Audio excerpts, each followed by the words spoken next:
Hello అండి అందరికీ. ఈరోజు వీడియోలో తోటకూర ఫ్రై రెసిపీ చూద్దామండి. ఇది వచ్చేసి మా పెరట్లో తోటకూర చెట్లు ఉన్నాయి. మంచి లేత లేత ఆకులైతే తీసుకొని బాగా కడిగి తర్వాత కట్ చేసుకోవాలి. నేనైతే లేత ఆకుల వరకే కోసాను.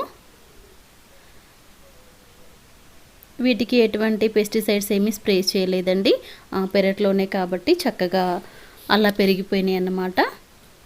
అవసరం ఉన్నప్పుడు కోసుకొని వాడుకుంటుంటారు. మా పేరెంట్స్ హౌస్ ఇది.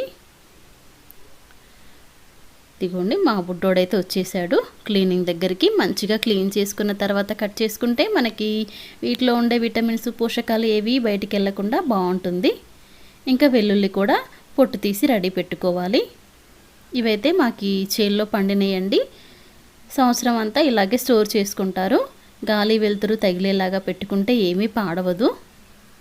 ఇంకా ఉల్లిపాయలు కూడా మనకి చెప్పాను కదా, పెస్టిసైడ్స్ లేకపోవడం వల్ల కొంచెం చిన్నగా అయితే ఉన్నాయి. వేప నూనె అవి వేస్తారు కానీ ఇంతకన్నా పెద్దగా రాలేదు.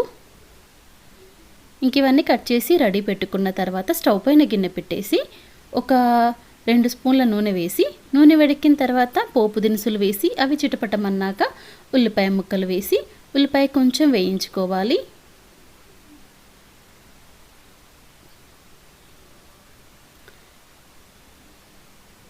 ఉల్లిపాయ కొద్దిగా వేగిన తర్వాత కారానికి సరిపోను పచ్చిమిర్చి వేయాలి. అలాగే దంచి పెట్టుకున్న వెల్లుల్లి, కరివేపాకు ఇవన్నీ వేసి మరొక నిమిషం పాటు మంచిగా వేయించాలి.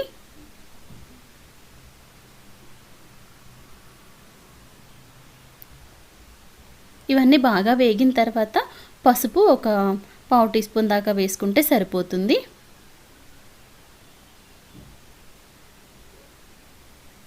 ఒకసారి బాగా కలిపేసి మనము కట్ చేసి పెట్టుకున్న తోటకూర ఆకులు వేసి కలపాలి. గిన్నె పైదాకా వస్తాయండి. 1-2 నిమిషాల్లో మగ్గిపోయి మళ్ళీ మనకి కిందకి వెళ్ళిపోతుంది. కలిపామంటే ఒక 2 మినిట్స్లో అండి మంచిగా మనకి అంత క్వాంటిటీ అయితే ఉండదు, తగ్గిపోతుంది.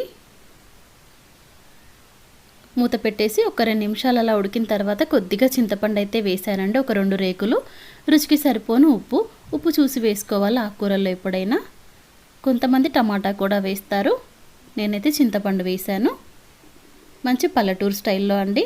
మేము రెగ్యులర్గా ఇలాగే చేసుకుంటాము, లేదా పప్పులో వేసి చేసుకుంటాము. మీరు తోటకూర ఎలా ఇష్టపడతారో మీకు ఇంట్రెస్ట్ ఉంటే ఒక చిన్న కామెంట్ చేయండి ఫ్రెండ్స్. అలాగే మీకు వీడియో నచ్చితే ప్లీజ్ లైక్ చేయండి, ప్లీజ్ సబ్స్క్రైబ్ చేసుకోండి ఫ్రెండ్స్. Thanks for watching.